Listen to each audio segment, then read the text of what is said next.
I estimated right pretty good, didn't I? Okay, we'll call the meeting of the Stratford Planning Commission to order at 7:13. My apologies for being late. It seems every time we have a meeting, somebody in the greater Hartford area decides to have a car accident and slow me down. So, okay. First order of business is approval of the August 15th, 2017 minutes. And just for the record, Commissioner Senft is not here. Alternate member Commissioner Tremasani is sitting in her place. So we have a motion to approve. So moved. Mr. Vexi, second Ms. Patuski. Any discussion? If not, all in favor say aye. Opposed no. Carries unanimously. Okay, we have a set of 5 zoning referrals, so we'll go through them one at a time. And Mr. Bansky will let you walk us through these. Number 1, text amendment to Section 6 regarding LB zones. Sure. Well, I'll give you folks the short version. So this is essentially, it's a petition from the Stratford Building Needs Committee to amend Section 6.1 regarding civic uses in an LB zone. My staff comments were that the text amendment should be considered because for several reasons. One, that allows for civic buildings to become more compatible with existing uses and future development within the LB zone. 2, it'll lend flexibility as the LB zone evolves in conjunction with the anticipated future development within the Stratford Center. The essential changes are really, you will see in section 1.1.1, where it's adding in italics, public schools, town halls, office buildings, firehouses, police stations, and other such municipal uses shall not be subject to provisions of section 5.1 or the minimum parking requirements. And that is due to some of the challenges where our civic uses, particularly schools, are currently cited. Some of the new sections that were added, again, the town of Stratford shall be exempt from the limitations and minimum requirements of section 12, that's the parking regulations, as well as section 3.14, which references stormwater runoff and how it's handled. Just by looking at it, and you can see my staff comments, the proposed text amendment appears to be consistent with the POCD for the reasons that I had listed in my comments. And there's a request to waive the application fee? Or is that something we do, or is that something zoning does? Say that one more time. There's a request to waive the $775 application fee? Is that us, or is that zoning? It's a town project. We wouldn't charge ourselves. Okay, just wondering. Yeah. Paper money. Are they asking it? Yeah, actually, it says in the letter. They caught my eye. Right. Yeah. Requesting a waiver. Well, I granted that waiver. Okay. We don't charge the town. Yeah, it's just for its own application. Internal. Question. So, is this in anticipation of extending the LB zone? Or is that a change that they're looking forward to? No. No. Well, separate from this, yes. Yes. They're asking for, in conjunction with this application, they're asking for a zone change at the same public hearing of the Zoning Commission later on this month. But it's technically separate from this. Okay. Okay. Questions from commissioners? Ms. Patuski? Okay. In section 6.1.1, you mention, or it mentions, or other similar municipal buildings. Now, it's a pretty complete list of potential municipal buildings there. What would be another similar municipal building? I didn't write the application, so, but my guess would be, like the, anything that's town-run, so a Parks and Rec office, the veterinary, what's the one that's down by the Greenway? I can never remember the name of it. Oh, the animal control facility. Animal control facility. Garage, public works. But wouldn't that fall under town office buildings? Well, I think it's just to lend the town flexibility to be able to say, if it doesn't fit into that, sure. I think that, what you're saying, Could it be a town-run parking garage?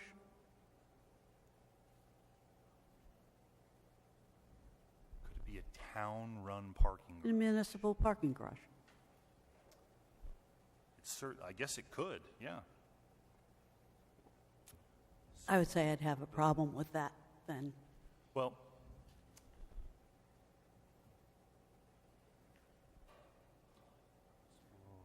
town office building. See, I would consider a town office building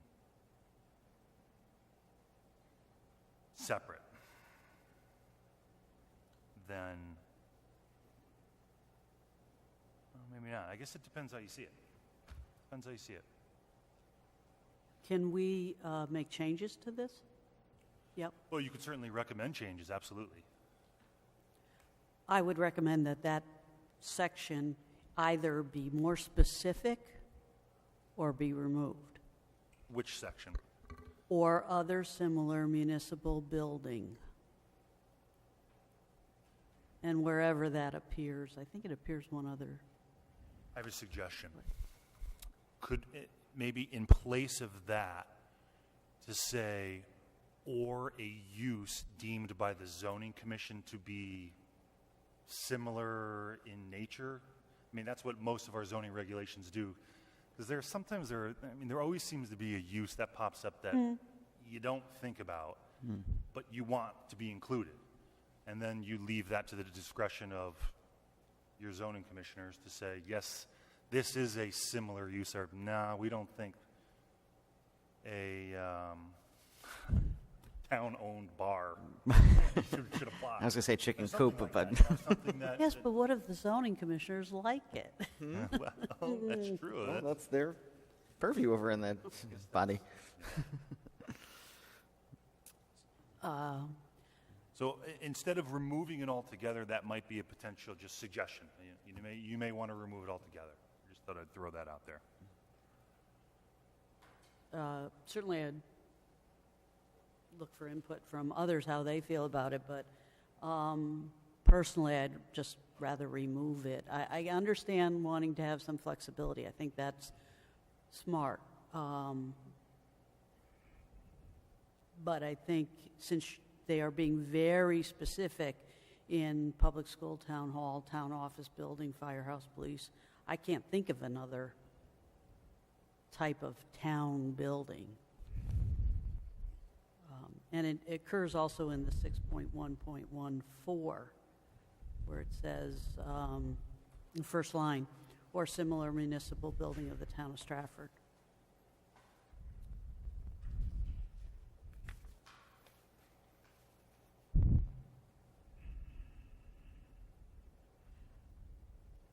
But, if there was something that we could come up with that was a little less nebulous, maybe that would be better. On the 6.1.14, lot area, I looked up what I think is the current zoning regulations. And you can correct me if I'm wrong, if I'm reading from the wrong place or something. The lot width, the depth, the square footage doesn't change, the side yard doesn't change, the rear yard does not change. But the building height changes from 30 feet to 50 feet. Do you know why that is? Probably because the applicant has a project in mind that's going to be 50 feet tall. I mean, that would be my guess. But the applicant is the town of Stratford. Now you see where those two things might go together? Unless there's a rationale, I don't know why we would change it. Maximum building coverage, 40%, currently 25%. That pretty much fills up almost 50% of some area. That one, the one I'm kind of concerned more about is the maximum impervious coverage to 90%. Now, that means that we're going to have 90% of building, sidewalks, parking lots. Is that correct? Am I interpreting that correctly? It's certainly a possibility. And the current, we have a minimum of open space 30%, and there's no mention of open space.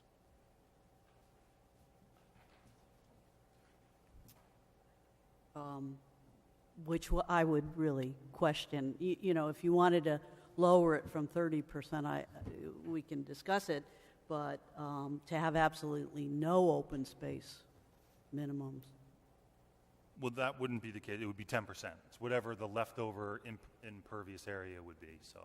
So we're the going impervious from area 30% down to is 10. 90. It would be open space would be 10. Okay, I see how your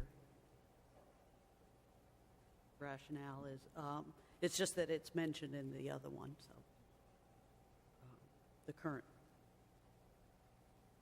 I have some concerns, unless somebody's going to tell me they're going to put in a 50-foot gymnasium. You know, why would we need something 50 feet tall? Well, there are schools being built. There are, you have schools in residential zones, and I think that's probably one of your primary challenges that a civic use would come up against, is that a modern high school, which is no longer a one-story, 10-acre site. They're usually on much tighter sites now. They're going more vertical. That's what my guess would be. Now, when you say civic center, this new amendment would be just for the LB Civic Center, which is listed in the POCD as basically the area we're sitting in right now with Stratford High. So we're not talking about Bunnell High School or Johnson Academy or Chapel School. We're only talking about Stratford High School, correct? Well, I don't know what the applicant's motives are. I didn't write the application. I mean, I don't know. To be certain, you'd have to go to the zoning commission meeting and find out exactly what the applicant is referring to. My guess is that it's for the Stratford High School. Well, there is only one LB district in town. There's only one this LB. Is it. There's only one civic center. We're in So it. Bunnell, Johnson, Correct. Chapel, Eli Whitney, those are all in different areas that would not be subject to this. This is just in this area.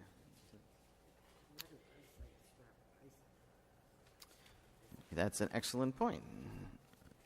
The 6.1.14, I guess my question is, I've seen the drawings of Stratford High School. I don't The think it goes above 50 feet, but maybe they're trying to make it in compliance.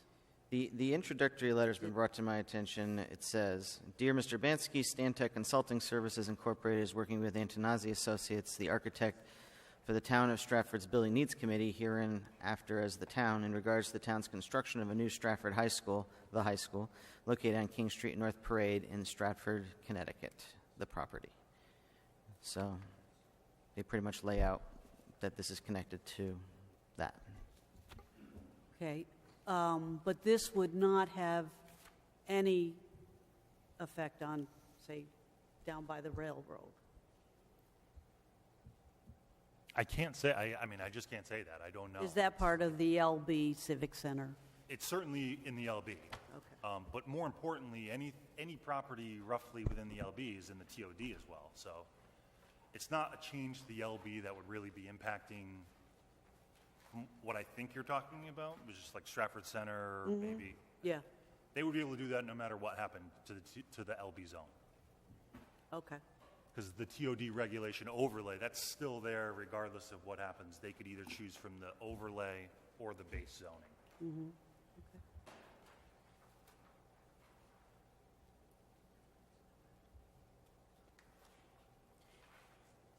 And the 6.1.14, that's the off-street parking, so all of our town buildings in this would not have any limitations or minimum requirements on off-street parking.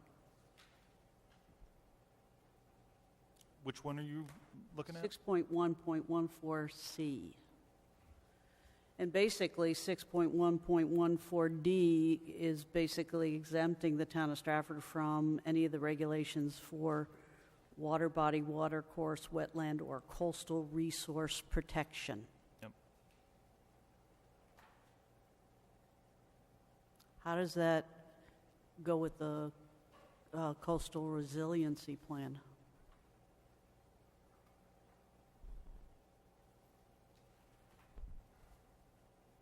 How does it go? Well, Will it have it an might be a effect? better conversation for you. You know, I'm not on the stand here. Yeah. And I think you folks should be discussing this. You know, I'm not really a participant in the meeting. I try to help guide you folks. But it's a better conversation, I think, for you folks to have. And then I can kind of chime in if you'd like. It's a shame the applicant wasn't present. That would have been good. I mean, I can answer your question.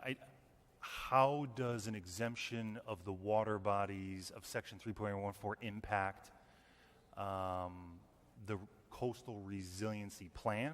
Yeah. It's hard to say.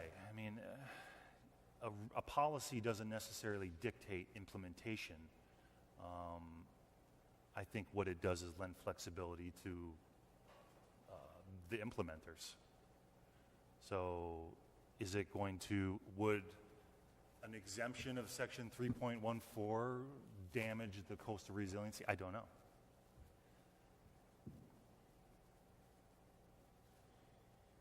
That's up for you to decide, not me.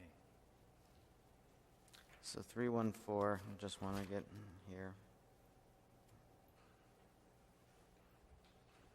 No new building construction, increasing building area, including minor additions to existing buildings or detached accessory buildings such as garages and sheds, and no pools, tennis courts, driveways, parking areas, terraces, other impervious surfaces, or alteration of any existing corridors shall be permitted within 50 feet of mean high water line of any water body or water course within 50 feet of any freshwater inland wetland as defined in Chapter 440 of the Connecticut General Statutes, except for direct water-dependent public access structure. Are we even anywhere near that? Are we, Well, there are wetlands. I mean, there can be. are we within 50 Anywhere. feet of the, well, yeah, that's true. I There can could be. tell you that there is one over here on the site over on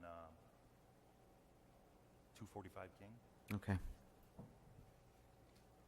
Yeah.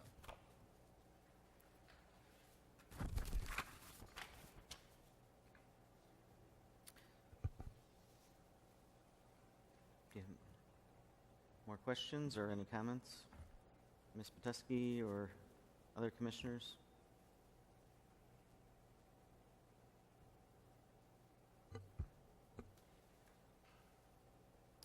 Anybody want to make a motion one way or the other? Do you want to, we could table it, we could bring another, ask the applicant to show if we have serious questions. I'm open to any ideas. I would like to make a motion to table this with a request for the applicant to come to our next meeting to discuss some of the issues, the questions. We have a motion to table. Is there a second? Mr. Vigliotti, no debate on a motion to table. All in favor say aye. Aye. Opposed, no. Carries unanimously.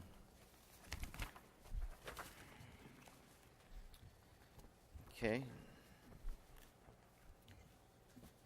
Item 2, text amendment seeking to amend the fee schedule exempting 8-30G application from fees. Mr. Urbanski. Sure. Well, so basically the applicant is discussing some technicalities within the zoning regulations. One of the things that the applicant, and just this is kind of backstory history, the applicant is saying that because the state statutes, particularly Section 8-30G, state that a municipality must do a site plan review for an affordable housing project. And because the town, or at least the zoning regulations, do not specifically identify site plan review as the mechanism for how an affordable housing project would get approved here in town, the applicant is essentially saying that because you don't have a site plan review section, we don't have to pay for any of our applications because you don't have a fee associated with it. And the applicant feels that the zoning regulations are in direct conflict of the state statutes. So essentially what the applicant is asking, and you've seen their application or their 2 or 3 page sentence text amendment to the fee schedule, basically saying 8-30G applications should not be charged, charged a fee. Which I think there's actually somewhat of a rationale to. Okay. However, we're currently working on a text amendment adding a site plan review. It's going to be on the agenda in November, so. Well, I think just to lead off the debate here, these fees that the planning and zoning charges, it's not a fundraiser for the town. It's not punitive against applications. We're commissioners or volunteers. Mr. Hibansky is a Stop getting paid. professional. Stop getting paid once. Oh yeah, I forgot we don't have a budget, but well, is a professional, and we're relying on his expertise, as is the other departments that we interface with: town engineer, fire, police, public works. And having sat through, as a former zoning commissioner, several 8-30G applications, I know that there is quite a lot of work that goes in preparation, for analysis, for evaluation, for research. Many of these applications, but not all of them, can be sometimes controversial. So people's interests and the interests legally of the town have to be cared for. So I don't see anything punitive or erroneous with charging, because we have costs that we have to cover in order to provide the service that we're charged with under the law, to evaluate these applications and submit them for consideration to the various boards and commissions. And if we're going to correct the issue that's in the regulations, then this should not really be an issue going forward. So I will be urging us to refer it back unfavorably when the time comes for a motion. So that's my position. Members have comments or questions? I agree. If there's an amendment that's going to happen to add the fee, then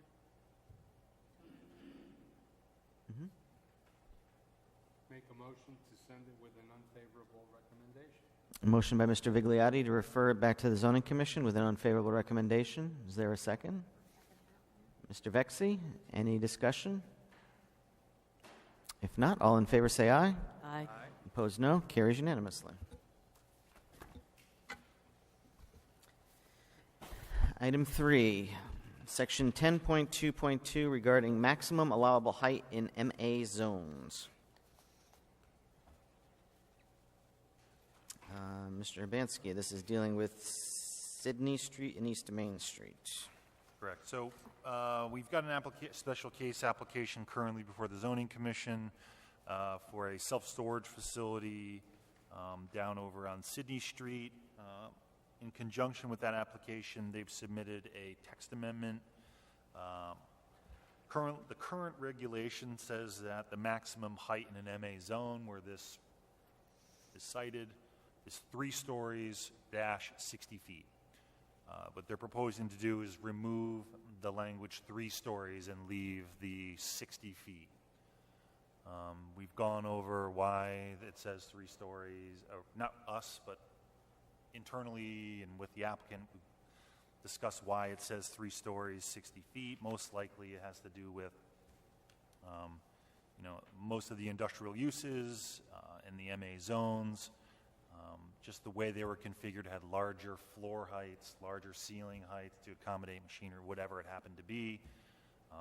And that was the rationale for 3 stories equaling 60 feet. We don't know for certain if that's the rationale. I called around to some of my colleagues, and they seem to agree with that idea. So, I really don't have too much of a problem. I don't have any problem with the removal of that language, the height staying the same. How many floors? To me, it's immaterial. But the suggestion would be then you could have more than 3 stories within the 60. Correct. Yes, So you could potentially do a 5-story building at the same height. So they have 12-foot, well, less than 12-foot ceilings, because it's not, even, but 10-foot ceilings, 9-foot ceilings. So they were considering 20-foot, roughly, plus or minus, 20-foot ceilings in there. It's quite large. And I think you see a lot of the industrial uses change. They've evolved over time. You've seen a lot more of these industrial complexes that have multiple artisanal manufacturing uses that don't need 20-foot tall ceilings, but you want to fit in 10 tenants in one site and better maximize your square footage on a site by locating more of these uses within them. So you're starting to see a trend of that anyways in these industrial districts. Probably makes sense even not to heat or cool. So much open, empty space in there. Questions or comments from members? If not, we'll take a motion. Well, Oh, Mr. Vigliotti. I do have, this specifically mentions East Main Street. Are there other, would like Lordship Boulevard be MA also? Yes, would Honey Spot. There's some NB and MC, but for the most part, the vast majority, I would say 80% of the industrial districts in Stratford are MA. Those are your light industrial. You have the heavier ones, the MC, the MB. So this would affect all those, though? Correct.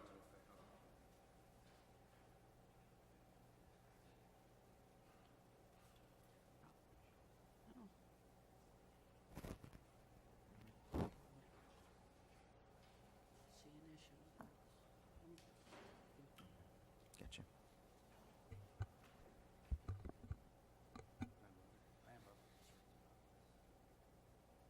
You mean the project? Yeah, but that's not. Do you have a comment in here on the POCD? How this fits in? I don't see your comments. Oh, I might not have had my staff comments done in time. Oh, okay. for this application. This was kind of a last-second one that was added.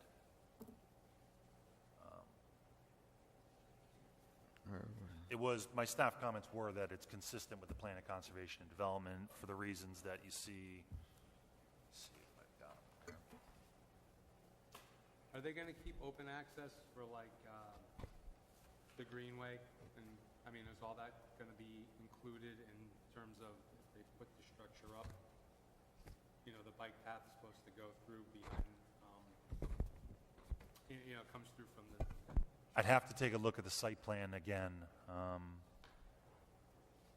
I don't know. And that would be part of the special case application separate from this, but yeah, to be honest, I'm not sure. So, and then approving a height, specifying height wouldn't impact that one way or the other at this point? I do like to bike. I'm just trying to think of the scenarios in my head here.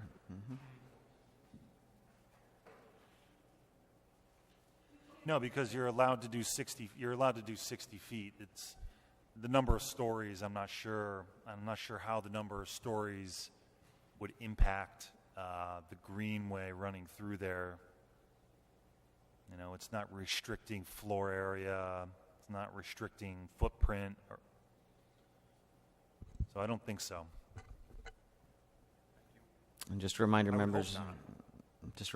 just talking to your microphones when you're speaking so we get your comments. Thank you. Any other questions, comments on the proposal? If not, do we have a motion? I'll make a motion to send this to the zoning commission with a favorable recommendation. Motion by Ms. Petusky to refer with a favorable recommendation. Is there a second? Mr. Vigliotti? Further discussion? If not, I'll just add that for myself, I don't see any issues regarding the plan of conservation and development in here.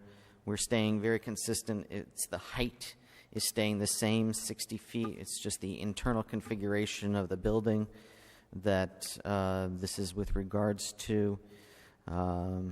So visually, it should not create any difference than if this were not approved. It's just the internal workings of the structure. So I don't see any major issue here. So, all in favor say aye. Aye. Aye. Opposed, no. Carries unanimously.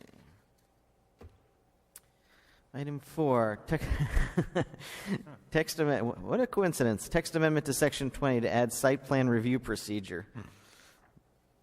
So I'll just give you the quick rundown. I know we kind of already discussed the background history as to why this is going to be added. We would like to add this to the zoning regulations so that we're able to satisfy statutory requirements of the town, and so that we can better serve our applicants as well as do a more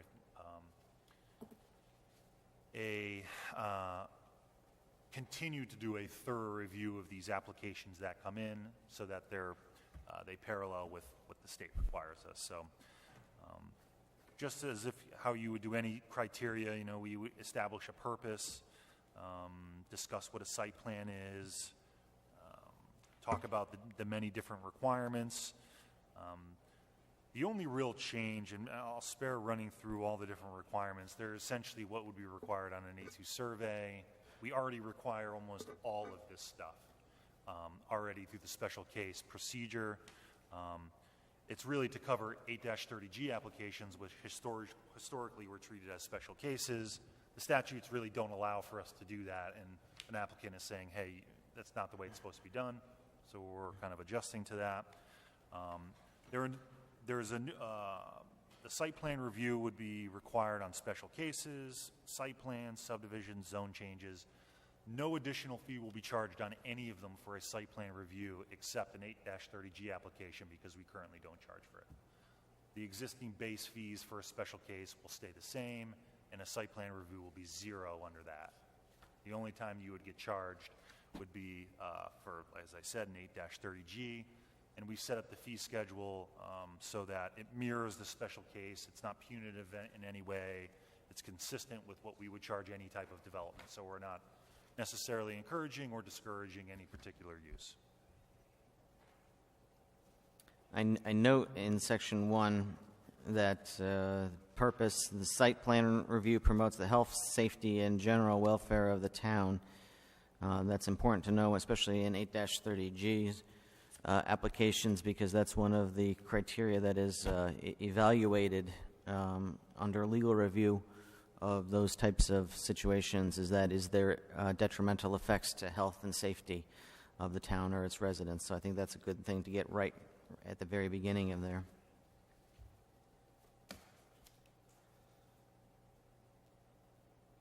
The legal data, Section A, is that something that's already required? It just seems property owners within 100 feet of the property lines just seems, it is required actually. Okay. That's what's on an A2 survey. You'll see all the different property owners' names along with the lot area and acreage and things like that. Mm-hmm.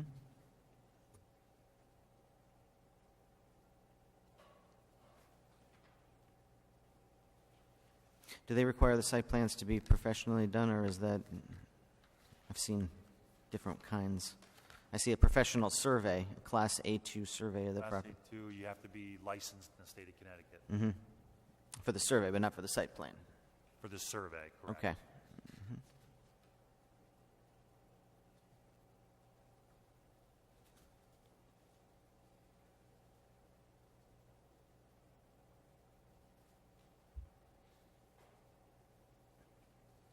Members have questions? Comments? Motions?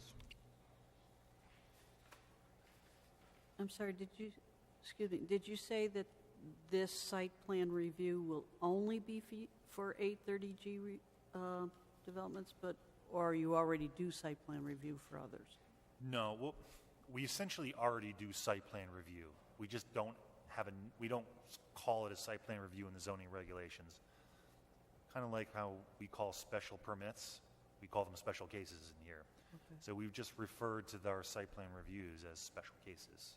So it basically codifies the site plan review? Correct. And what you see is it's the standard for if someone's going to go for a variance, it requires a site plan review, which is basically a site plan, and we look at it to make sure that it's correct. Now, we do that anyways. There's just no formal mechanism in the regulations that it calls that out. Same with the subdivision, zone change, they all would require a site plan review. And just to clarify, according to this section 20.4, it is required for applications involving a variance, applications involving a special case or unnamed uses. That's always my favorite. An application involving coastal site plan approval with exception section 3.11, applications involving a subdivision, applications involving a zone change, and applications involving a development pursuant to 8-30G, which all tend to be some of the more intense applications that zoning does see.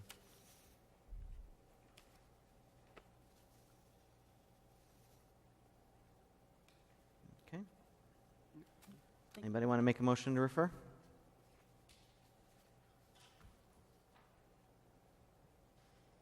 Mr. Amasani, how would you like to make a motion?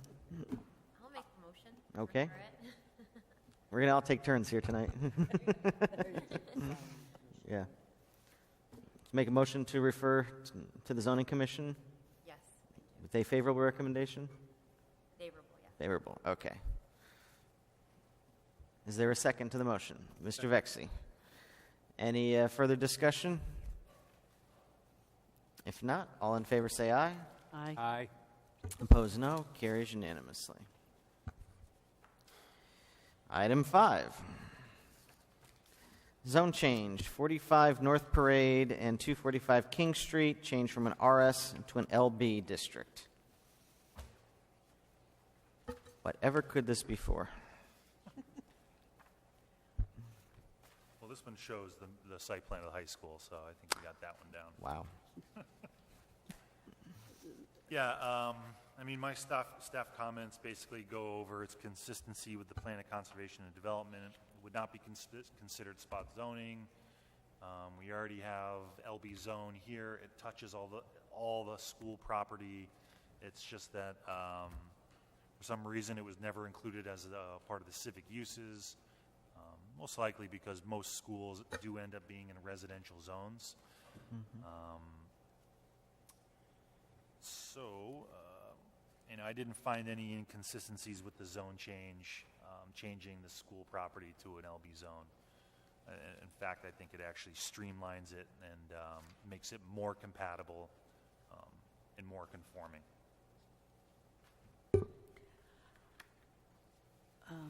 I Ms. just have Dusky? one question, and this may be just a typo. It says 45 North Parade Street, but on the map, it looks like it says 25 North Parade Street. It should really just be North Parade. Is the street really on there?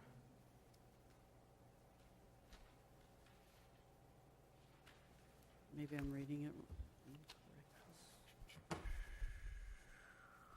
It might be 25. It might be a typo. It's 45?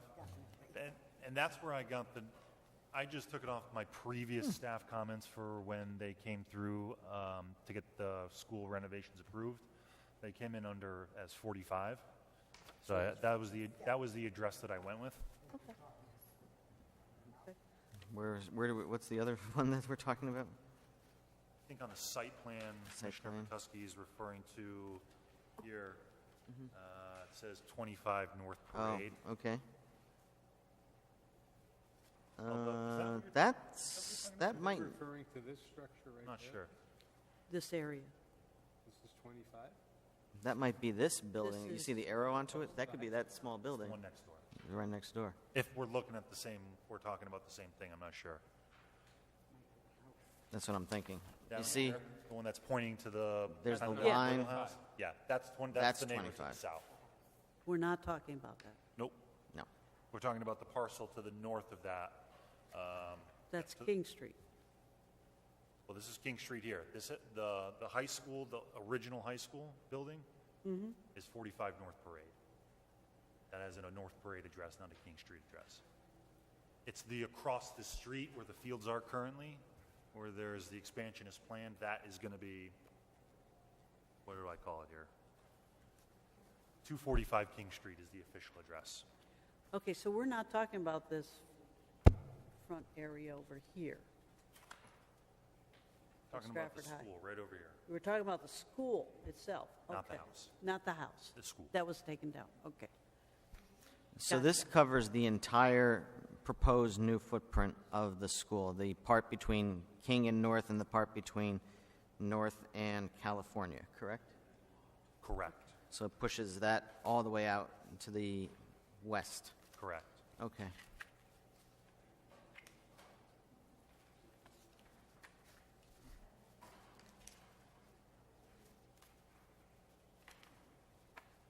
And that's interesting. The property to what's the fields is surrounded by almost every kind of, well, a whole bunch of different zones. CF, CA, RS4.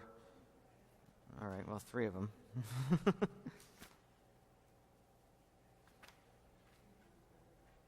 Interesting.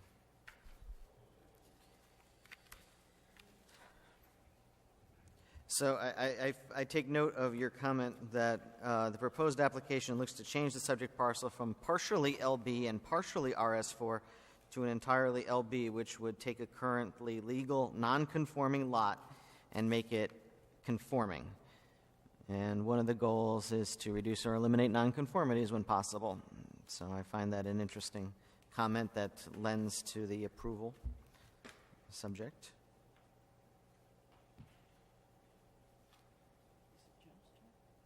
Yeah. Is it Joe's turn? Is it Joe's turn? Mr. Vexy, would you care to make a motion to refer? What favorable motion would you like? I'll take that as a favorable motion by Mr. Vexy to refer to the Zoning Commission with a favorable recommendation. Does that sound good, sir? That sounds good. Excellent. Second? A second by Mr. Vigliotti. Any further discussion? And I would note that also that as far as consistency of the POCD is concerned, this streamlines the development process for this, probably the biggest development that's going to be happening in this area for the foreseeable future, and is part of our overall work to improve public facilities that benefit the people of the town of Stratford. Okay, all in favor say aye. Aye. Opposed, no. Carries unanimously. Okay, we have 5 informal proposals. I don't know that I've seen informal proposals all that much before, so why don't you give us an overarching view? There's several things here, which may or may not be able to get to tonight, but let's talk about it. Well, some of it is the first one, the TOD revisions to density as suggested by the zoning commission, that was partially discussed last month. I did put together at the suggestion of Commissioner Matusky some of the different build-out scenarios that we would see under 2 developments that have been approved. One has been approved and constructed. One has just been approved. The first one is 335 Ferry Boulevard. It was approved with 71 units. They went for a max build-out of 71. They would be allowed 42 units under the proposed density revisions. It's a 40% reduction in allowable density. Similar to 111 Stratford Avenue, they went for 128. Their max build-out was 165, so they came in, I would say, significantly under what they could have built. Under the proposed density reduction, it would be down to 99 units. Not a huge reduction from what was approved. I think that's part because they did not go for the max build-out in their application. And I think, you folks can correct me if I'm wrong, I think we had a lengthy discussion on this last time about, reasons why, and I'll just let you folks finish that. I won't put words in your mouth. Okay. First of all, thank you for preparing this. I appreciate your research.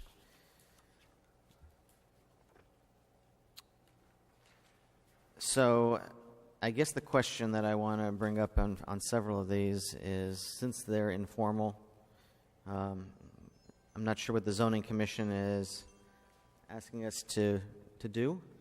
Is this just for reference, or are they asking us to come up with some sort of proposals? Or I know we're getting late in the term. There's only a few more months before there'll be a major changeover of members on both boards. Yeah, it was tough. I don't 100% know. I think that what their thought was, these are really specifically planning-related concepts. And before they went ahead and said, okay, we're going to change the density, Jay put together the application, and then we'll send it to the Planning Commission. I think it's probably a combination of we're kind of late in the terms for folks, as well as kind of trying to get ahead of it, so that we're not acting on timelines necessarily where we've got something on the agenda and you folks are under the gun to kind of make a decision soon. So I think that was the idea, was to kind of get ahead of it, get the discussion going. If the Planning Commission says, this is terrible, we don't like this, that may change the course of direction as to how they want to proceed. They may decide to drop it. I don't know. Yeah. You folks may decide, okay, we like these changes, and I'm just speaking in generalities about all of these. We like these, but we would think that if the zoning commission were to proceed, I think in a letter, an informal memo or letter form from me to them, summarizing our conversation, that with these 3 or 4 recommendations or changes or omissions, that you should go forward, or this needs much more consideration. We think a public hearing is in order. So I don't think there was any real necessary direction. I think there was more just kind of check the temperature of the Planning Commission. Okay.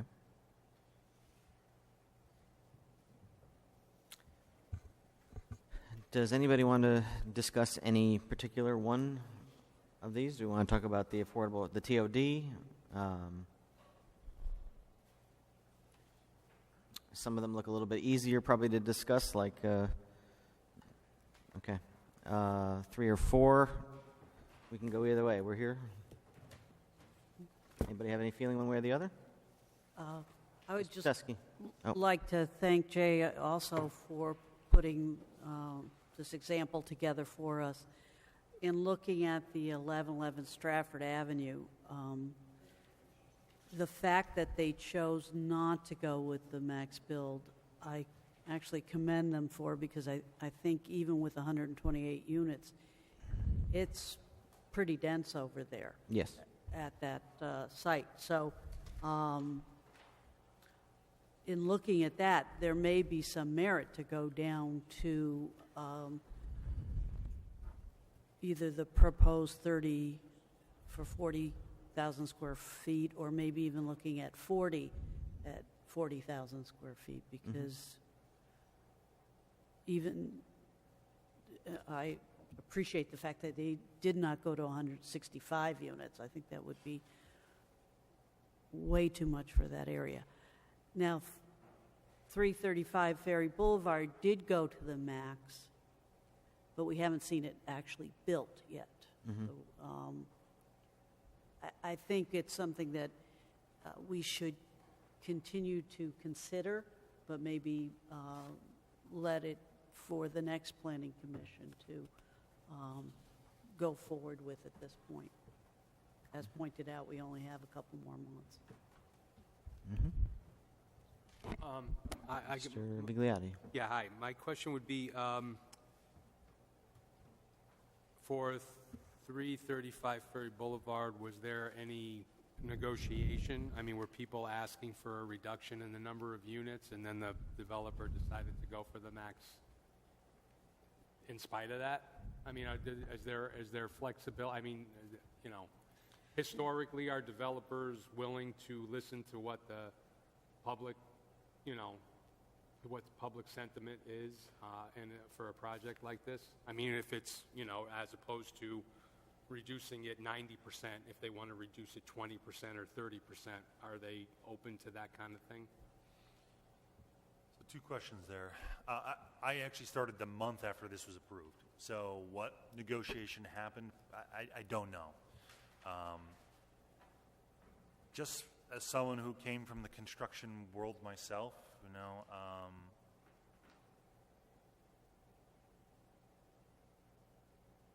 if the build-out says you can do one thing, I think that's what developers expect, that they should be able to build. Not all sites are perfect 100 by 100 square where you can easily fit things in. So I think that, whereas I'm not necessarily sure that they're necessarily listening to the public's demand, but I think that they're listening to the concerns of the commission in order to increase their odds of getting approved. You know, if there's no negotiation, it gets denied, and then they decide, okay, well, we can appeal this because we feel strongly about our position and our right to be able to develop as is. Or they say, you know, it is a lot for the site. We should probably drop it down 10% or whatever it happens to be. So I don't think that there's any one standard procedure. I think that they all kind of feel it out as they go.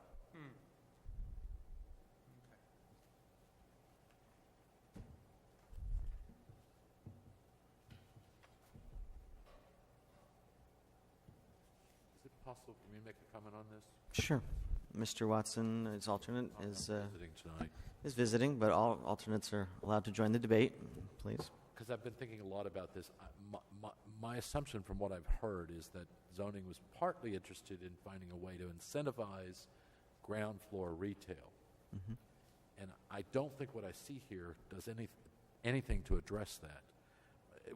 There is no middle ground of, if you agree to a ground floor, if you're going to go for the max and we cut it back, and you're going to agree for ground floor retail, then you're actually cutting out a third of your buildable units. So this, to me, is not the right solution long term, because it doesn't address that other factor that we're looking for in the TOD, which is retail. We still have not created a reason for anybody to be on the streets. And if we want to create a street-driven district, then we need to have something there. I think that has to go back into this formula in some way before we can start talking about what our maximum density is.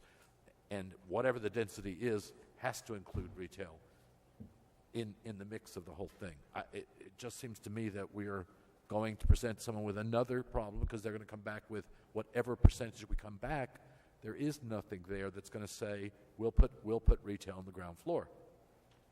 There still is nothing in here to make that happen, and there certainly isn't in when you look at the formula for the square foot of numbers, the bedroom numbers.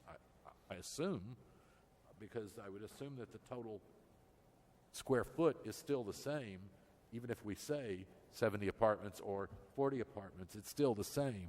So you're really putting I don't know how a developer would manage that. That's my only comment on this. Thank you.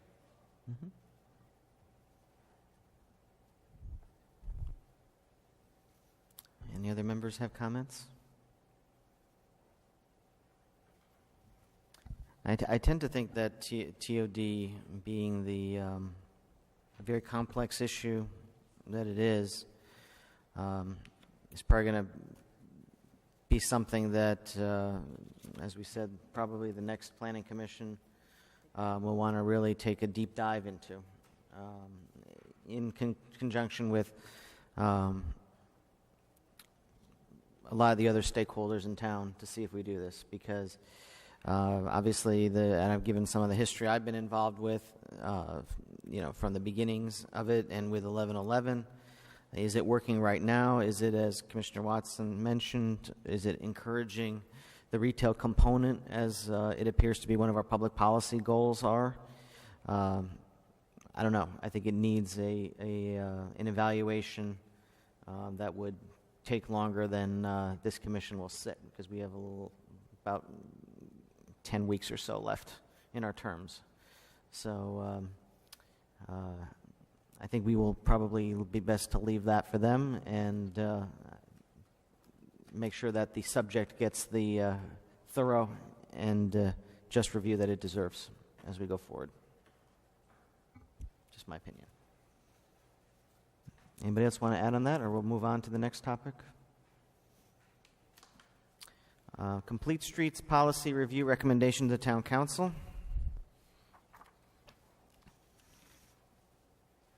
So I will give a brief introduction to this, and if Commissioner Watson would like to articulate in more detail, he was very hands-on throughout the entire process, through the planning stages, public participation, as well as the drafting. He was a significant contributor to the Complete Streets policy that we put together. I'll just give the background. We did the year-and-a-half-long planning study that identified 5 priority projects. At the completion of the study, we had some remaining money, which I know I've let you folks know. We were able to leverage that money into designing our pilot project through 25% construction design. That's currently where we sit right now, and we are hoping that by the time we find the money and finish the remaining 75% construction plans that get approved by DOT, that we will have this Complete Streets policy well in place, well adopted, and buy-in from as many of the legislative bodies here in town. So with that, I'll let Commissioner Watson go ahead. I first want to thank Jay, because Jay has been the driving force behind this. I really appreciate all the hard work, and he has responded to my sometimes obsessive demands when I send him emails with things, because I am a Complete Streets fanatic. I've studied up on it.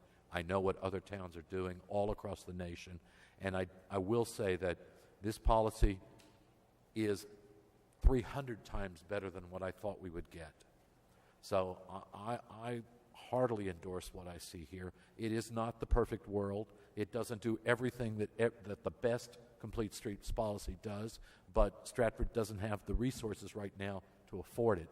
What it does give us is a working, really true beginning in which to build something that will work for the next decade, and will give us the ground, the standing in order to get all the grants that we can hopefully find out in the world. Complete Streets policies, the funding for most of them are based on how much the town adopts in an official way. Not just a policy, but also the word blanked in my head, but also getting our town council to vote on a town ordinance. An ordinance. So once we do those two things, then we have the right to go out after any kind of funding from any transportation or any body. We'll be in a much better position. And with the fact that we are getting our first section implemented, then we have the 3 things that they're looking for. In addition, I'll just add for my own self-interest, Stratford now has an official bike club. We've been riding since the springtime. Our last ride is this coming Saturday. So we even are beginning to gather the data to show that we deserve this. We are working towards this. So I like what I see here on this piece of paper. I urge everybody to try to support it, and I urge everybody to speak with their council people and ask them to support it also when it comes down the line. I promise that I will keep doing everything I can to work towards it. Is that enough, Jay? Perfect. Let me give you something else. I don't know. I hope you read the policy, because there are things in there that we're asking our Department of Public Works to do that was a hard sell for them, but they are now on board with it 100%. There are things that we would like to do in the future, which is include complete streets in every zoning review that comes up. And when we have that, then we will actually have people, developers, who will start paying incrementally for a lot of this work. So we'll start seeing improved street corners and all of that. But that will come after we establish the groundwork. I will fight for those things in the future, but we got to get this done first. Any questions anybody have? Yes, Pat. Wait a minute. I'm sorry. I've been usurped, overthrown. I don't mean to at all. See what happens. I don't mean when to you at all. only See what have happens when both you left? see what happens when you admit you have 10 weeks left on your term. The new guy starts taking over. Yeah, Take over. This is my passion. I'm sorry. I noticed, and I respect your passion completely. Proceed. Questions to the commissioner.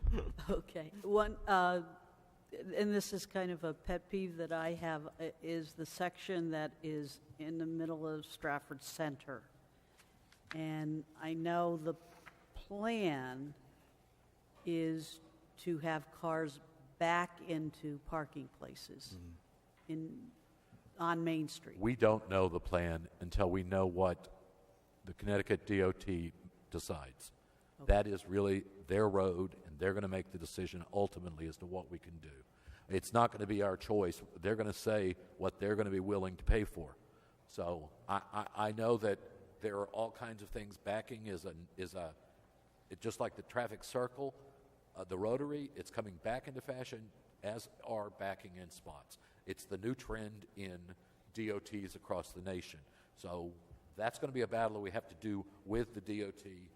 And it's not a done deal, because I don't think that section, that little piece of roadway, is the biggest headache in the world, and it's not going to be solved, as are all the other problems. They're going to take some work to make a solution for that. So that's not part of the policy. No, it's not part of the policy. Okay, just want to make, Absolutely. policy is more in stone. It becomes, like you said, an ordinance. A plan is different. Yes. So it's part of the plan, but not part of the policy. The policy is how do we proceed and what do we look for. Thank you, Chris.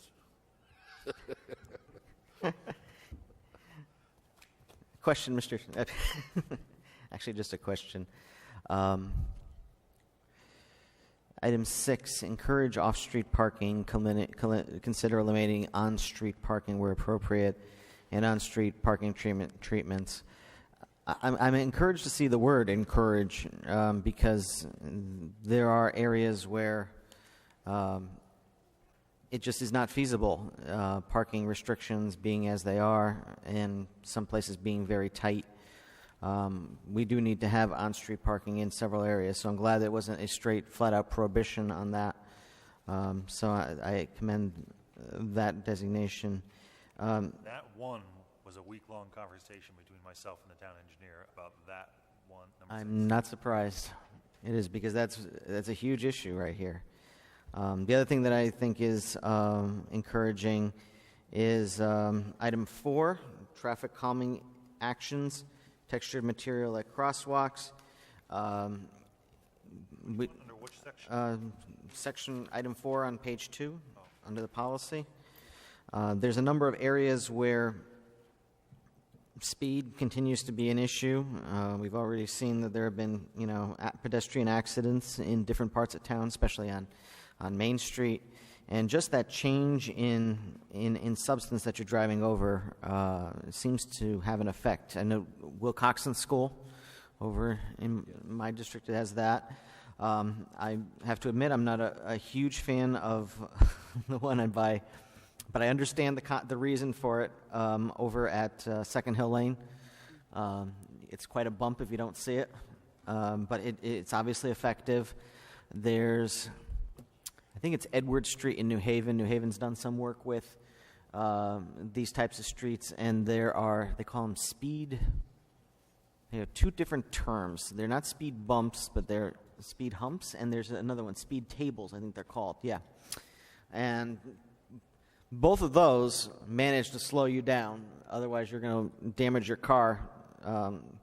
So, in areas where you're looking, especially around a school, it probably makes a lot of sense to, much as it might inconvenience people, to control the speed, especially when you have a lot of pedestrian activity in the area. I don't know what the DOT finally ended up with, but what we had been discussing in all of the last time that we had any meeting with them there, and MetroCog was there, on Broad Street and Main Street, they're going to be creating a speed hump, which is the 6-foot wide version of it, which is also compatible with snowplows. Okay. So that is the biggest problem with any kind of speed bumps, period, is they last for a season.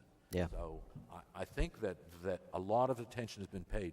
But again, that's not just Stratford's problem. That is the problem of anybody doing anything with a greenway across the country. So this is a huge conversation in street planning.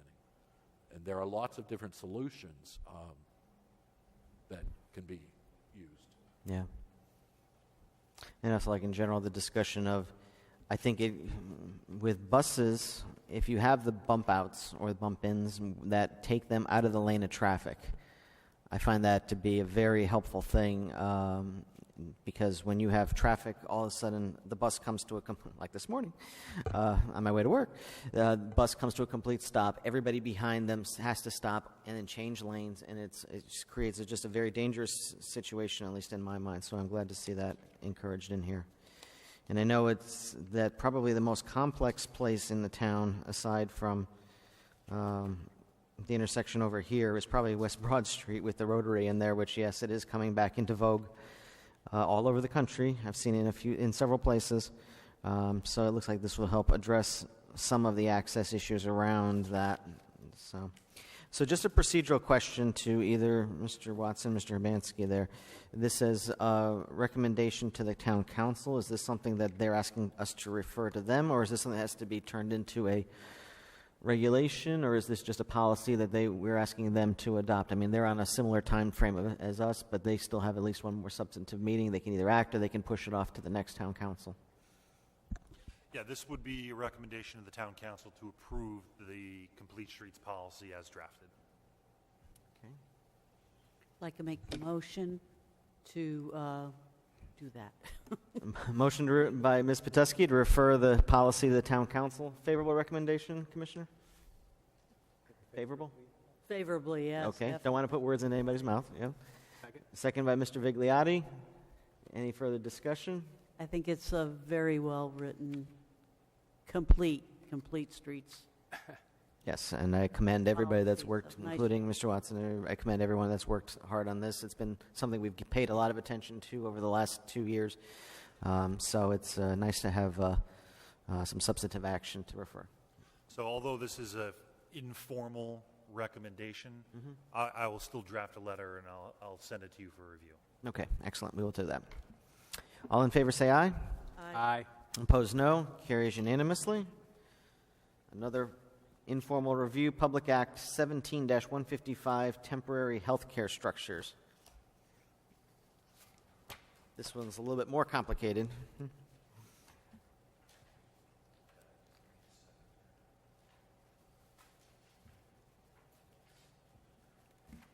Okay, so this summer, the state of Connecticut passed Public Act 17-170 concerning, no, I have the wrong one.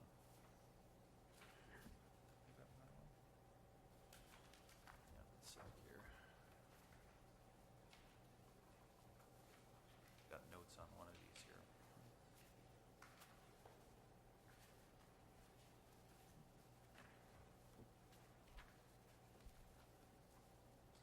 Okay, so I don't have that version, but ultimately the state of Connecticut has passed a statute that basically says these granny pods or these structures are now to be permitted as of right to applicants who are looking to retain residency on a lot, basically it could be any residential lot, to ensure that someone with a disability can continue to age in place or live with a family member or with family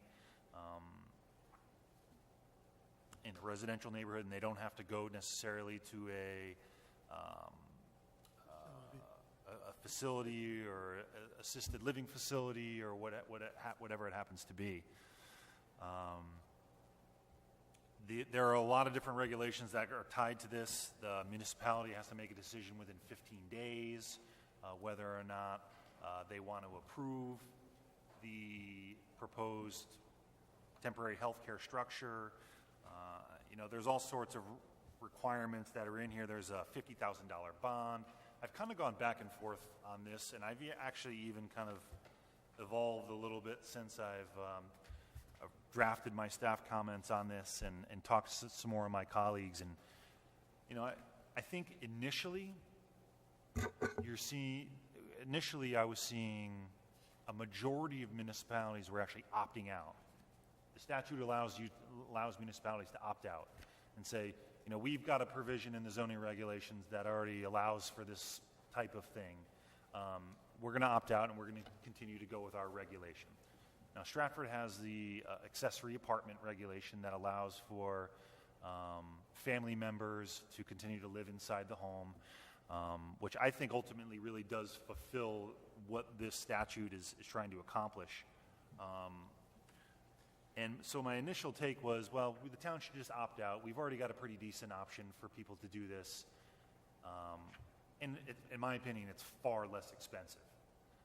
Given that you look at when you look at the requirements, I mean, one of the requirements is that the permittee has to post a $50,000 bond to remove the structure if the unwell family member living there, moves on or whatever happens.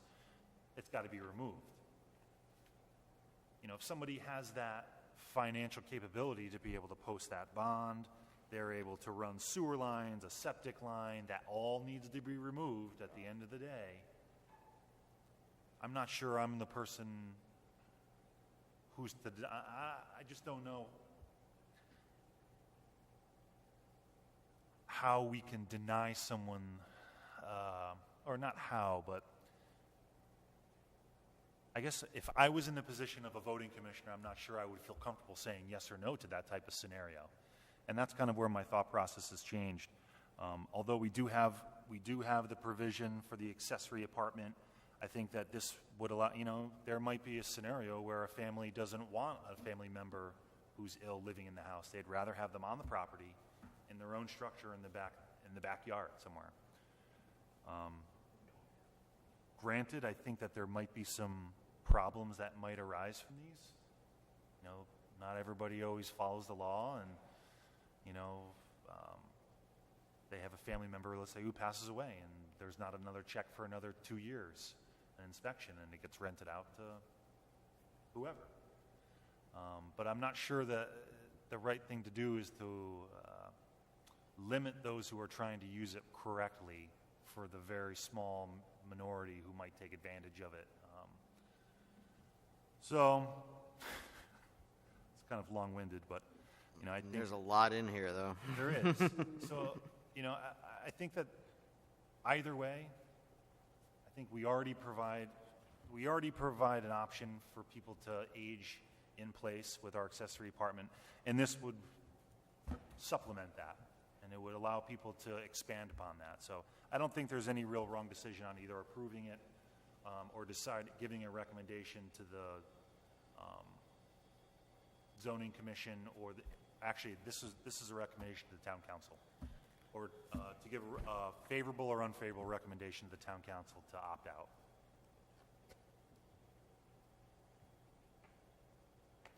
Okay, let me just read this part. Municipal opt-out provision. The statute provides for municipalities to opt out in order to prevent the installation of temporary healthcare structures or to allow municipalities time to develop their own framework for regulating temporary healthcare structures. Opting out is a two-step process, first requiring the Planning and Zoning Commission to vote to opt out, and then the municipality's legislative body to vote to opt out, i.e. City Council, Board of Selectmen. Planning and Zoning Commission action must be preceded by a public hearing. The Commission must state on the record the reasons for opting out and publish notice of its decision in a newspaper having substantial circulation. If a municipality has previously opted out, opting in requires either the Planning and Zoning Commission or legislative body to reverse its former action. So, two big takeaways out of that is there has to be a public hearing, A, and then opting out in order is a contemplated way of saying we need time to create a framework for regulating them outside of just opting into this proposal. Or to rely on an existing one. Okay. Yowza. And in this instance, because there's some municipalities have a combined planning and zoning commission, yeah. this would be the recommending planning body. Okay. So the actual public hearing would come through the planning commission, not the zoning commission. Okay. So we would have to schedule a public hearing. If you decided, if the town decided to opt out. Okay. But we can't act to opt out until there's a public hearing, though. No. This is in effect currently. Someone could come in tomorrow, request one of these, and I would have 14 days to say yes or no. Okay. So by doing nothing, We're subject to it. we're subject to it. The only action is to opt out. You either opt out and work on a new draft regulation, or you do nothing, and it's basically permitted. So if we can't have a public hearing to help us decide to opt in or opt out. It's not really an opt-in, it's only an opt-out. I mean, I guess you could. I mean, I don't see why you couldn't have a public hearing to say whether or not you want to opt in or opt out. I just think, yeah, you could. I mean, that could go any different number of ways. I think you see most towns, they're not looking to hold another public hearing on their night. So if they're not adamant about having it, they're just having no action currently, and then they're kind of seeing how things play out for a year. And if they're weary about it, then they may decide to opt out at that point. So is there a timeline where you can opt out? No. Because, I mean, yeah, it's great to have a public hearing, but, I mean, on what? There's a lot of provisions in here. You'd have to have some information on it, and I don't know. And is this it's not like it's a hot burning issue. I haven't heard this discussed. Public hearing would Is this, essentially be kind of what we're doing right now. Yeah. We kind of run through, someone would kind of take the lead and just kind of run through what the statute says and what the different avenues are for whether opting out or not, and, what the game plan is, and then you open it up. It's really just a discussion between you all, and then you open it up to the public. They say, is anyone in favor of this, in favor of opting out, the opposite, and then you go forward.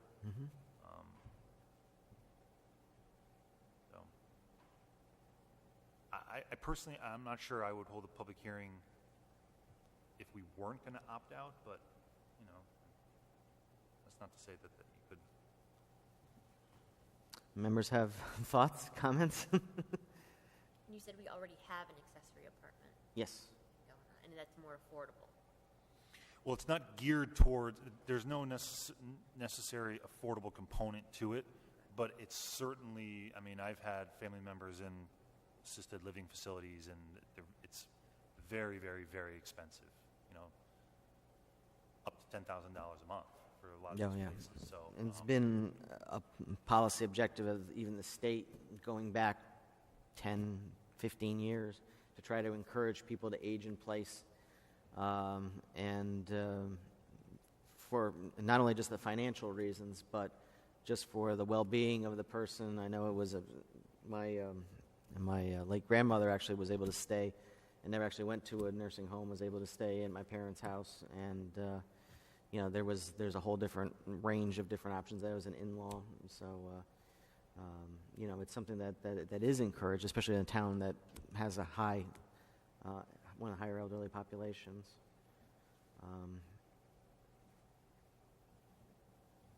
I don't know that this is something that we've really had a burning need to deal with so far. It's probably a wait-and-see approach. Yeah. Mr. Watson? My mother currently is in a nursing home, so I know how expensive it really can be. And reading through this, and I read through it several times, including the state laws and all of that, it looks like it would cost about $90,000 outlay to get one of these pods up and running. So if that would cover my mother for almost 2 years in nursing home. So after 2 years, I actually would save money long term if I was paying just for nursing care with her in there. For someone with a long-term disability, it would be something that there are people in Stratford who might view that. But I think just the fact that it's a $90,000 minimum outlay, and then you still have to talk about care for that person. There aren't that many people in Stratford who could afford that bill. So I don't know that we need to necessarily turn our backs to this. I don't think there's going to be that many people running to do it because they can't afford it. Yeah. So I think we really could see and look at this a couple of years from now and say, has this grown as to be an issue?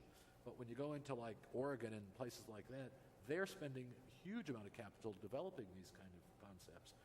This whole thing is being really developed in Sweden and other places where the whole concept of pod living for your elderly and your dependent populations is really being developed. So I think it is part of the future. It is part of shelter in place. It is part of money. The money follows the person. There are lots of engineering, social engineering parts to it that really make absolute sense.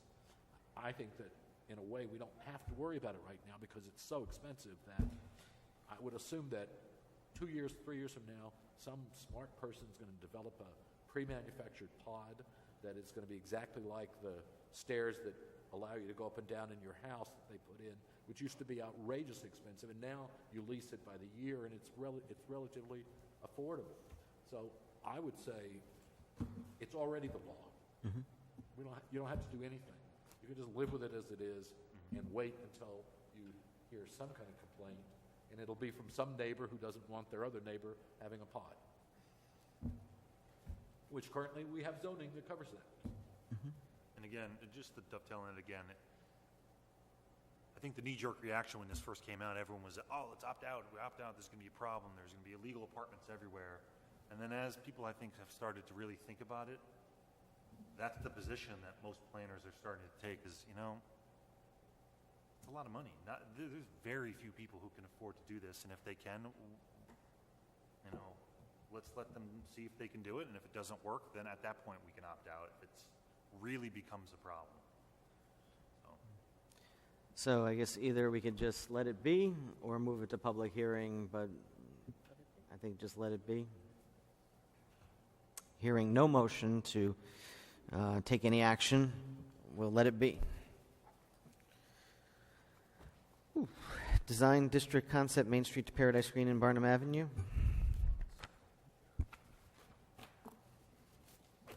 Jay's really working us tonight. Yeah, Gave you last month off. So. that's true. Actually, blame the zoning commission. They're giving. Okay, so the design district concept was something that I had been kind of thinking about in my first few months working here in Stratford. We have these two kind of paralleling town centers of Paradise Green and Stratford Center, all vying to be the center of Stratford. each having its own unique qualities that are important for a town center, I think. And it had always been my vision to see if we could try to connect these two in some way by doing a small-scale commercial district from Stratford Center to Paradise Green, which is essentially what we have now, but it would allow for it to be built as more of a main street, not necessarily just single-family homes that have been converted to a dentist office or with an apartment above, but an actual, 1.5-story main street. So after discussing it a few times with the zoning commission, it seemed like that was something that they were interested in. They even suggested that we decide to do a type of overlay district similar to what I was proposing for Barnum Avenue, which is another very important corridor for the town of Stratford. I mean, it's our primary commercial corridor that I think most people could say is underutilized, or could be better utilized. So the idea was to take some of the things that we really liked about the TOD, sustainability, ground floor activated space and retail, a bit more flexibility on the uses. It doesn't necessarily have to be an activated space. It could be an accountant's office, an H&R Block, a dentist's office, that allowed for some residential living on the second floor, potentially the third floor, and would hopefully encourage more pedestrian activity, more people walking. The more people that you have walking on your main streets, the safer they are, the easier you are to attract businesses and attract residents to come to our town to work for these new businesses. So we tried to figure out a way that we could, the TOD ends at the half-mile walk shed from the train station, that half-mile radius. So we're trying to think outside of that instead of just letting there be all of this beautiful, nice new development and then half-mile, and then it just stops. We want there to be some thought to it and some consistency that tapers down to more of the village feel that I think most people in Stratford want. Maybe I'm wrong, I don't know. But the zoning commission seemed to agree with that. So they asked me to put together an initial report, initial concept report. We discussed it at the last month's meeting. They were all very interested in seeing it go forward, but they asked me to bring it before the planning commission and kind of just as we described earlier, to try to get in front of it. See if you folks had any thoughts, concepts, problems, anything. Members have comments? So it's this would be eventually would take the shape of an overlay district. Correct. So it would be a regulation that would be created. Correct. It'd be a Okay. new zone, new name. I mean, not a new zone, I'm sorry. It would be, the overlay would have a new zone name.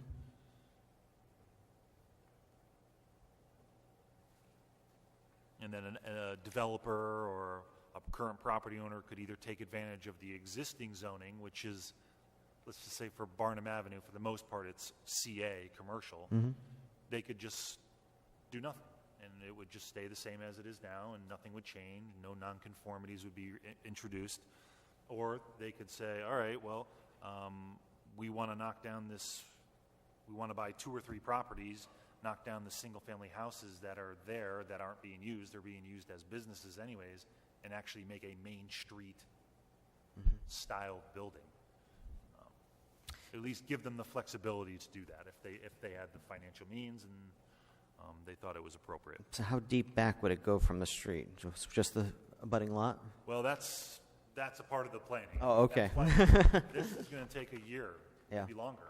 Public hearings, public outreach.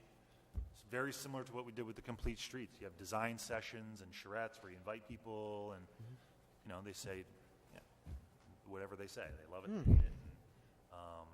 Ultimately, I think what you would want is you want to move away from the 100-foot 70s strip zoning that we currently have. That you have, let's say, Barnum Avenue, you'll have a commercial on both sides of the street, but the back half of each one of those sides of the street is a residential zone. So, ultimately, you would love for those all to be that entire block, at least for planning purposes. You would want those all to have the same opportunity to develop. If they wanted to develop the backside as keep the structure of a single-family dwelling and do an accountant on the first floor and continue to have a residence above, but at least give them the flexibility that they abut the major commercial zone. They should be able to have a commercial component to that, so you're not just going commercial, residential. It tapers. I mean, that's the thought. Okay. But all the delineations of where the zone goes, I mean, that's a ton of work. That's always the trickiest part, is Ton of work. drawing the map. It seems like it's got some great potential to me. I see it consistent with our plan that we want to, encourage the development. There's on the span of my lifetime, at least, there's been several attempts to improve Stratford Center and Paradise Green, both areas there, even going further down. Every time you walk in the parade, you see how much it changes here, and it really is a very beautiful place.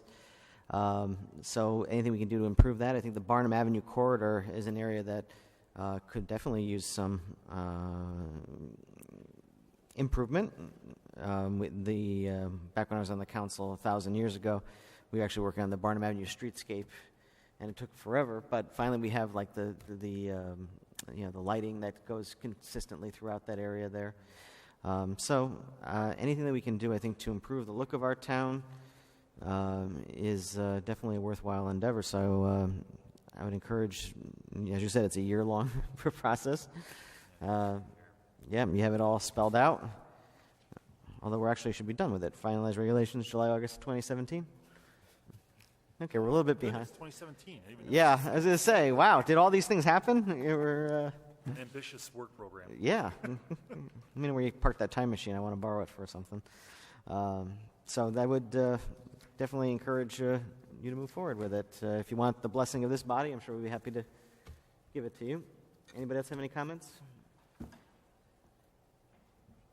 All right, well, Need a motion or anything? let's make a motion to authorize the town planner, the planning and zoning administrator, to proceed with the development of the concept. Sound like a good motion?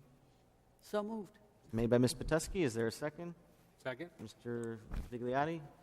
All in favor say aye. Aye. Opposed, no. Carries unanimously. Finally, parking review policy. Hopefully everybody got the color version with the red. Mm-hmm. Yep. The zoning commission got the black and white one. It was, like, as you can imagine, it was very difficult to understand Aye. what was changed and what wasn't. And we didn't have a color printer for the large sheet, so you're just going to have to really focus and look for the italicized items there. The zoning commission is currently kind of checking off all their items for these last few months of stuff that we've been working on. One of them was a review of the parking policy. A lot of the commission felt that, and I agree with in some respects, that we were either asking too much or too little for particular uses. And after doing a pretty thorough review, comparing Milford, Shelton, West Haven, all towns that are pretty comparable demographically and to Stratford, that we're not too far off on our numbers, and we could make things a bit easier on some of our businesses downtown, or businesses that we're looking to encourage. But I think the main issue that was on my mind as I did a lot of this review was, what uses are we not thinking about? And if on this first page you can look at the potential additions. Those uses that are there, and those aren't even all of them. These are just prominent ones that we have here. We don't have parking requirements for any of those uses, simply because it's just been so long since we've revised our zoning regulations. Probably 40 years ago, there weren't health clubs. There weren't very many. That's true, yeah. No. But automotive services, people who are coming in for these general repairs license, I get 2, 3, 4 every month. There's no parking requirement, which to me is a little unnerving. Stratford High School, they went through the same problem. They had to go for waivers of parking because there's no parking requirement. And just to do things as above board as possible, they said, okay, well, we think that we would probably be under what it should be. This is what most towns are, so we're going to say we're going for a variance for it. So schools, convenience stores, food stores, all those things would be probably valid additions to the zoning regulations to put some sort of requirement about how much parking that they need. And then on the back pages that you have here, it shows the comparison to what the other towns are doing. I've got to talk to people I know on the Shelton P&Z that they have a regulation of 1 space per 1.5 billiard tables or 4 spaces per bowling lane on their regulations. You should see, some towns are funny. They'll even have parking spaces per games. Mm-hmm. So pinball machine I suppose. require a parking space. I think that probably is a dated Yeah. regulation, but there are ones that still have them. So there's kind of a lot to digest here, and I Yeah. would recommend that we really do any. I don't know. So this would be a large-scale revision of a lot of our regulations because they're all in separate places in there. Correct. Okay. This is Most not of it just would a be single. condensed, I would think, in Section 12, which discuss the parking calculations. But the way our regulations are written, we talk about it, everything everywhere, Yeah. sometimes 2 or 3 times. Maybe that might even be the better thing to do is to consolidate parking into a single regulation, if that was even possible. It would be. It would require a lot of omitting throughout the regulations and then rewriting them all in Section 12, which ultimately that's what should be done. It's just, it's a big lift. Yeah. For one person, and I also prepare for these meetings and the other stuff. So hopefully we're able to get that town planner soon. Keep working on that. Okay, so do you need any action from us? No, what I would ask is that if you folks have some time to look through it and see if there's anything that you think is appropriate, think is not appropriate. There's a good possibility that I just missed stuff. Yeah. So if there's uses that you know of that you think that the parking isn't correct, I would just say for all of you to send me an email. I'll tabulate it, put it all together in one document, and then I'll share it Okay. back with all of us. Can you put this on the agenda for next month so that we don't forget to take it up? Because I do want to talk about this. I think there's value in having a discussion on this. What I was thinking about doing is everything, I'm just going to leave these informal referrals. Okay. I'll just remove stuff That we've voted on, acted on. Okay, and sure. then the stuff that we've either tabled or we're still discussing, I'll just leave on. Okay, sounds good. Anybody else have any comments on that? Okay, makes sense. Okay, we're going to go through these quick because it's getting late. Campsite reviews? No. Any 824s? No. And any members jump in on these if you do have something that you want to discuss. Discussion of the plan, conservation and development. No. I think we have some things that we'll obviously are keeping an eye on here.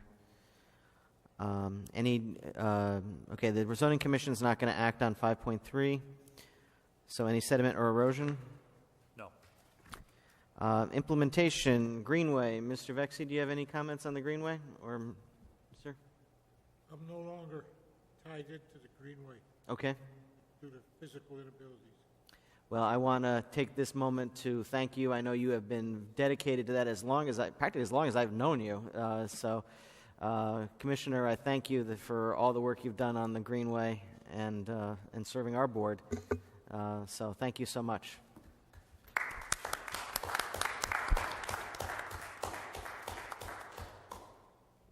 So who do I get to bug every month about the Greenway? Is that you, Mr. Watson? What? Greenway? Are you involved in that? I would have never guessed. Any update for the board? I might be speaking out of turn, but I do believe that we have the necessary funding for Phase 1, correct? And there is talk that we're beginning to really work on Phase 2, which will be from Barnum to paradise. So that, I think, will be this year's work, hopefully if things go forward the way they are. People outside of the town think that we're doing a fabulous job with what we're doing on our greenway. So everybody who is on my Facebook site for the greenway just is applauding Stratford for what we're doing. So I hope we keep it up. Excellent. Okay, complete streets. We already sent our report to the council. Coastal resiliency, anything new on that? Yeah, and unfortunately, because of the hurricanes recently and FEMA Yeah. being a bit preoccupied, our CRS enrollment has been a bit delayed. We're trying to do a satellite CRS review. They've never done it before. We proposed it. They said, if you guys can do it, go ahead, and we're trying. So that's going slowly. Okay. But so no new updates. That's the first priority for the resiliency plan. Okay, any members' comments or concerns? All right, so our next meeting, our second to the last meeting, is November 21st. You won't be around? No, I'm just asking. Oh, yeah, that is Thanksgiving week. If people, Ms. Petoskey, I won't be. you will not be here? Okay, let's keep in touch on this, and we'll see what we have to do with that. Because we do have members, I know there's an election coming up, just happen to hear something about that in about 3 weeks or so. And remember, your terms do actually go until January, so we still would have a December meeting. So with the holidays, sometimes the scheduling gets a little tricky. But let's just keep in touch. We know that you're going to be away, and we'll see what we can do to accommodate people's schedules as best as we can. And Okay. just one addition, just so everybody knows, since we do work a lot with the zoning commission with referrals, the next 2 months, they don't have their meetings the last Tuesday. Our public hearing meetings are the second Tuesday, so it's November 14th and December 12th of the public hearing night. So just don't let that catch you off guard if people are asking. That's what we're doing to avoid, because of the holidays, Yeah. Our meetings go right the week of Thanksgiving and the week of Christmas, and it's tough getting people to show up to those meetings. Yeah.